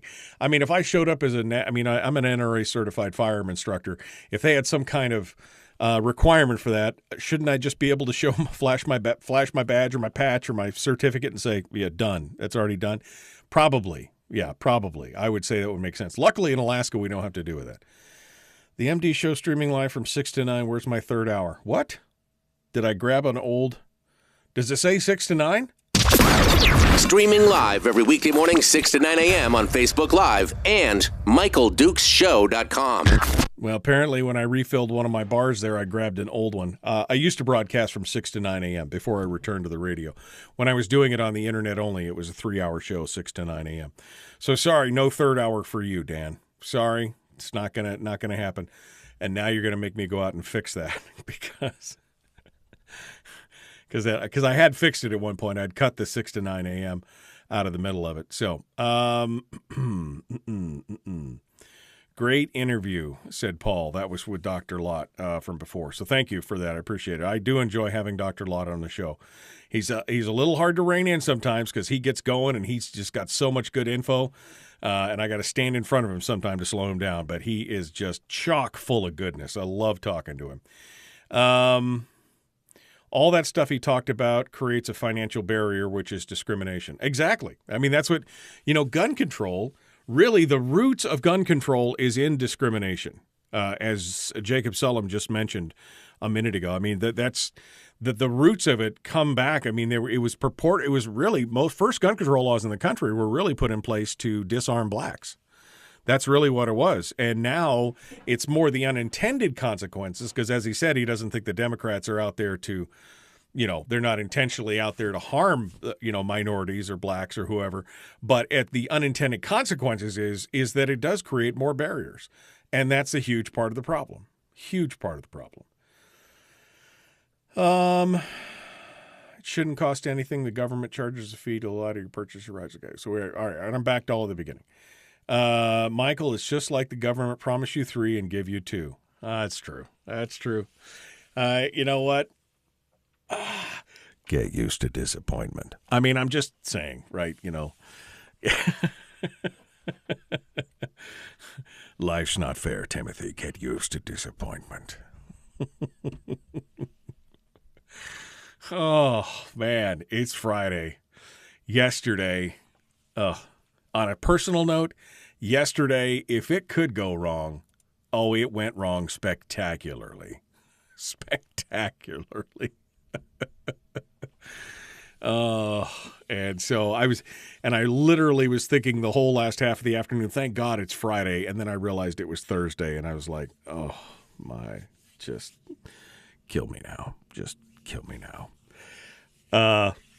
Anyway, just like the government. That's right. I am just like the government. All right. So what else are you guys doing this weekend? I'm waiting for Willie. Waiting for my phone to ring here. It's going to ring here in a second. But what are you guys doing this weekend? Anything fun? Ugh. I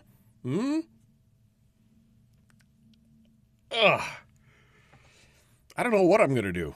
It'll be fun. I'm going to send my children out to scrape up the dog poop that's growing up in the yard as the snow declines, the thing. Yeah, you guys have got a job this weekend. They're going to love me so much. Here's a shovel. Here's a rake. You go to town.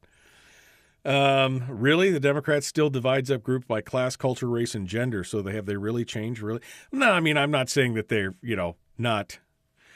But purportedly, they are for the minorities, right? That's what they're supposed to be doing. All right. Well, 30 seconds out. My phone just flashed, which means we're ready to go. You guys ready to dive into this for the weekend movie review? I am. I'm ready. We're going to get to it. The Michael Dukes Show. Common sense, liberty-based, free-thinking radio. Like, share, subscribe, ring the bell, do all that stuff. Let's get down to it. Here we go.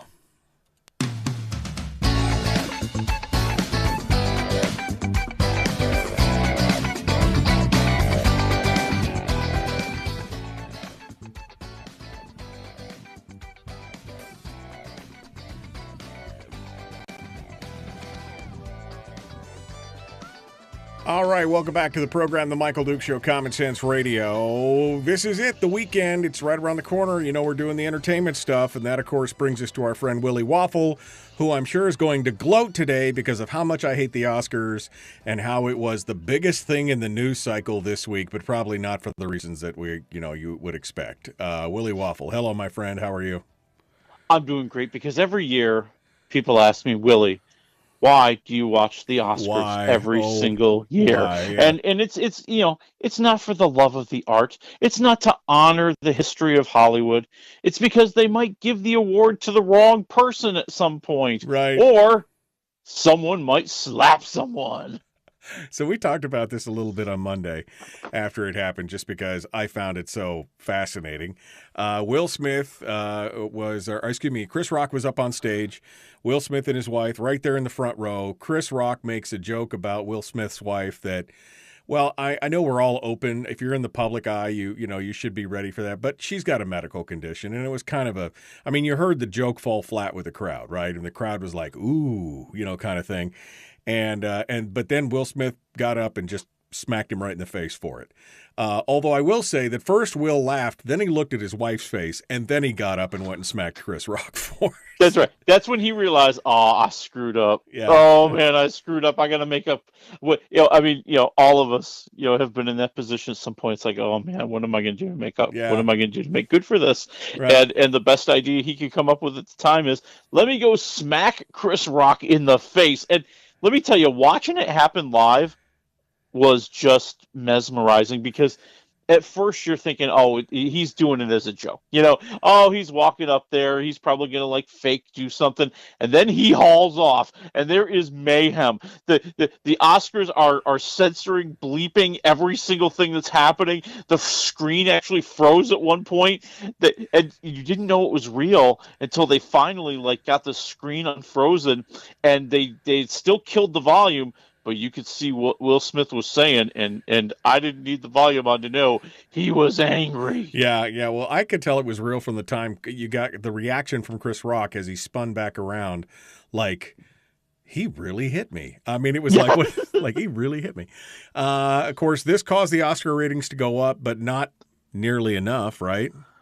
Well, this is my favorite. This is my favorite part of the story. So, every year there's always the next day when the Oscars have aired, there's always the talk about the ratings and were the ratings any good? And they've been plunging for years and years and years. Last year hitting like 10 million, which is the lowest they've ever hit ever, because, COVID and doing things at a weird time of the year. Well, this year the ratings went up. The ratings went up to up to 16 million. So of course they're trumpeting it. They're saying, oh, the ratings are up 58%. Hey, guess what, guys? It's still the second worst rated Oscars ever. Yeah, because Oscars used to pull in like 50 million or something? Oh, yeah. For a long time, the Oscars were always the second most watched program of the year behind the Super Bowl. And those numbers have gone down. Precipitously. We've seen it drop from 40 down to 30 million, kind of in the 2010s, if you will. And then what we've seen over the past 3 years has just been a cratering. Yeah. But the best part is, they did take a look at when did the Oscar ratings spike? Like what were the three moments where the ratings went up? Now I bet you know which ones they were. Let's see, the joke, the slap, the sit down, the smack, the sound off. What was it? So the three moments were the smack, Will Smith getting his Oscar, right, and the moment that the Coda actor Troy Kotsur won. Okay, all right. Well, good enough. And we're hearing all kinds of things now about how Will was asked to leave and he didn't leave, and now are they going to take back his Oscar and blah blah. Who cares? Well, it's interesting because originally there was no plan in place to actually take somebody's Oscar away until 2017. And that was the year of Harvey Weinstein, and everybody was all outraged, and they wanted to take away his Oscars and punish him and show him who's boss.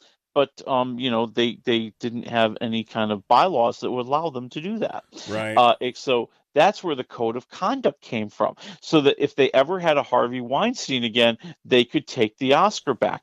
Well, so now Will Smith has essentially, he's essentially been censored. They've outright said that, he was in the wrong and that he will be punished, and he has to provide a written response to the Academy. I think it's by April 18th, where they will meet and they will make their decision. And I'm guessing he will be suspended for a year. And what makes that a big deal is that he has a movie coming out this fall where he had a really good chance of getting another nomination. Well, this is what happens. Let me tell you who didn't come out too bad from this: Chris Rock. Oh God, he's doing awesome. People didn't know Chris Rock was starting a comedy tour this week, Right. and he every like Saturday night he's going to be playing in some big casino someplace across America. Except he did start the tour on Wednesday in Boston, and the funny thing is, ticket sales were okay, but a lot of the secondary ticket selling markets have reported that since the slap, just in 24 hours since the slap, the number of tickets they sold equaled about what they sold the entire month of March. The minimum ticket prices rose from like $46 to $341. Wow. And here's the fun part. I think Chris Rock knows how to play this. So everybody in the world was looking to see what was he going to say Wednesday night when he finally took the stage in Boston, and he said, I don't have anything to say right now. Yeah. I'm processing it, but there will come a time when I will say something funny and serious about it, which in my mind went ka-ching, ka-ching, ka-ching. He wants someone to pay him for an interview. Ka-ching, ka-ching, ka-ching. This is the Will Smith Slap Tour. This is where I talk about that in this next tour. It's already setting it up for his next tour. Netflix has a deal with him. I bet they would love him to do a special all about this. Will Smith is a biatch. That'll be the name of the thing or whatever. He got a standing O at his opening show and everything. So I think people understood, but it's I don't know. It's good. All right, we got about 5 minutes here. We got 3 big streams to talk about, movies and streams. Where do you want to start? Well, let's start. Let's start. I know you're excited about Morbius. Do you want to start with Morbius? Sure. Yes, let's start with Morbius. Executive decision. Yeah, I was excited too till I saw it. Oh, yeah. I mean, it's not horrible, okay? But I think you're seeing that this is not really a Marvel product. Yeah. That he's a Marvel character, and they're bringing him to life, and they're really bringing him into more of the other Spider-Man universe that is in the Sony world. Okay. And that's where things start to get a little bit different. So you've got Jared Leto playing a biochemist who's trying to cure himself of a rare blood disease, and his buddy, who's played by Matt Smith. And the cure he finds is basically blood from bats, and he turns into a vampire. Nice. I saw the trailer. It looks pretty good in the trailer, but it looks good. Now, it's not a total lost cause. Okay, I think that as far as like looking interesting, looking cool, it's there. I do like a lot of the effects that they're using. I like the way they're using the colors. I like the way they're using like the streaks as he's moving through the air. I mean, there's a lot of cool stuff there. And I don't even think you can down Jared Leto and Matt Smith. I think Leto is a very serious, very, very deep actor. I think he brings that to this character, a character who's brooding all the time, who's very down all the time. Matt Smith, I just think, is playing a great villain, really just full of all the stuff that you want to hate in a villain. I just think that we've seen the story before, and I feel like they're spending so much time trying to set us up for a franchise, they forgot to tell us a real deep story here. Okay. All right. Well, I mean, again, it's a Marvel property, but it's not set necessarily in the Marvel Cinematic Universe, so that's a tougher one. -1 to 4 waffles. Where do you sit for Morbius? I'm gonna go 2 waffles. Okay. I'm gonna go 2 waffles. Middle and of the road. they know how to play the game. There's scenes during the credits, people. Of course there is. All right, what's up next? Well, I think The Girl from Plainville on Hulu. This is kind of an interesting series. So it stars Elle Fanning. It is the true story of a young lady who has been put on trial for encouraging a young man to commit suicide. And this is a case, you might remember the case where she and he were texting back and forth. And when he started talking about doing this, she started to encourage him to do it. Right. I remember this vaguely. Like, instead of offering to get him help or pumping him back up, she's like, yeah, just go ahead, do it. The world will be better.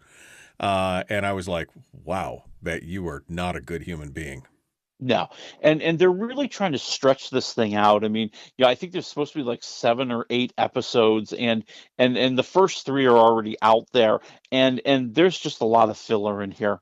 I think Elle Fanning is fantastic. I mean, she really does play this young lady in a very creepy fashion. Like you sense the desperation, you sense how she wants to get almost popularity from all this before people find out the real story, before Right. they find out what she really said. And so you can sense that is coming as we watch the detectives putting the case together throughout the first few episodes. Okay. Well, I mean, again, I was icked up enough just from the news story. I don't know if I need to see a reenactment of it. So, but I'm sure my wife will love it. I'm sure it'll be good. -1 to 4 waffles for the girl from Plainville who talks people to death, literally. What do you give it? 2.5 waffles. Okay. It beat out Morbius. That's disappointing. This third one, I actually am interested in seeing this simply because I hadn't known about this character until a few years ago, and I was like, well, this is really interesting. It's called Moon Knight, and this is essentially the Marvel version of Batman. I mean, it's really kind of the character, and we've seen this throughout the years. DC and Marvel have kind of gone back and forth with characters who are kind of mirror images of each other. Although this guy's got a really interesting backstory. So give me your take on this. Yeah, so Disney Plus series starring Oscar Isaac. He is a man who has dissociative identity disorder, or as we normally call it, multiple personalities. Right. And so, we kind of see in the first episode, that's really all that's out there right now is that first episode. They show us kind of, this meek and mild life that he leads. He works at a museum shop, basically a clerk, selling, or cashier selling candy at the museum shop. But what he knows is that things happen to him at night, and he ends up waking up in all these crazy places, and we start to realize that he does have these multiple personalities, and they're living out these battles and these fantastical kind of almost like mercenary lifestyles, and he quickly realizes he's now fighting forces bigger than he could ever imagine. Egyptian gods that are simply walking among us. Yeah, this is a cool story because, and I don't want to give anything away, but he discovers something in Egypt at one point, and it basically empowers him to be able to fight this evil. But the multiple personality disorders, the schizophrenia on top of this, is just such a twist. That I've always thought the story was very cool, and I had hoped that they would do something on it. They're doing a series. This is tied into the Marvel Universe or not? Yeah, this is Marvel Universe. This is tied right in. This is going to be canon. Right. And, I think they're going to probably try to advance this character to be part of the whole, next generation of Marvel heroes. And what's really interesting is that they find ways to actually work in some humor here, and not in a distasteful way. And I think it's a very fine line given what we're talking about. I mean, we're talking about a person who's struggling with a mental illness, and and some of the situations they put him in are kind of goofy and funny. I think Oscar Isaac has a really great delivery, but as the show I think is developing, and you even see this in the first episode, as it's starting to develop, it's getting more serious and more serious. Yeah. And I think they're kind of luring you in. Yeah, it's going to get dark. I can tell you that. -1 to 4, real quick. I'm going 3 waffles. I thought it was pretty good. Okay, Willie Waffle, wafflemovies.com. Thank you, my friend. Folks, we are out of time. We will see you on Monday. Have a great weekend.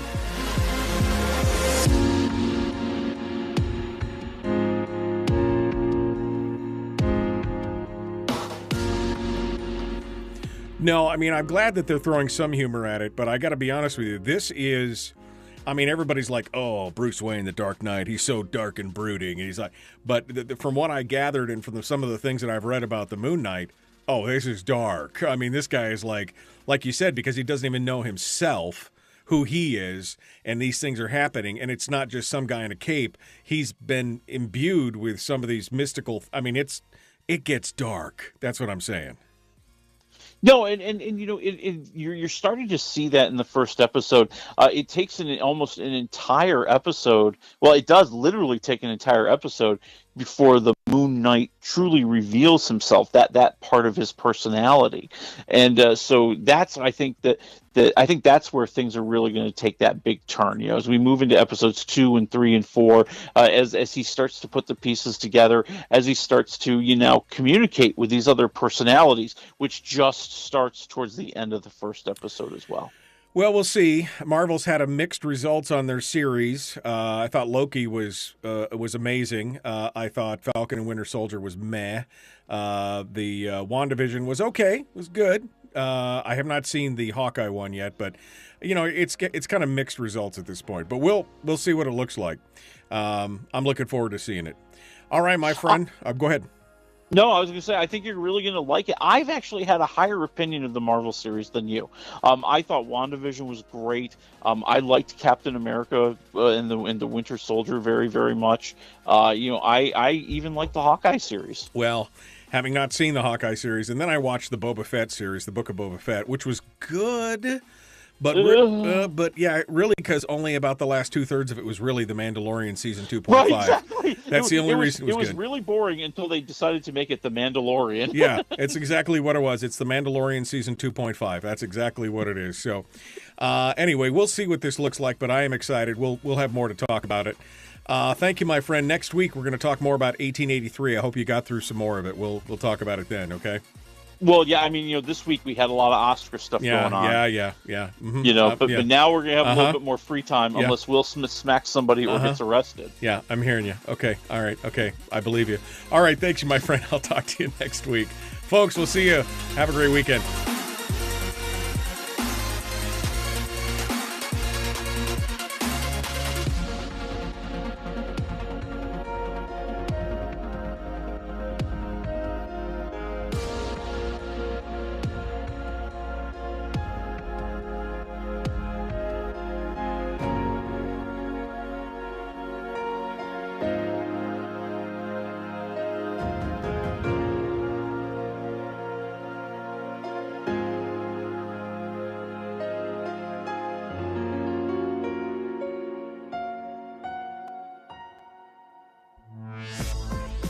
We've shed our terrestrial radio skin, and now we are slimy lizard internet people.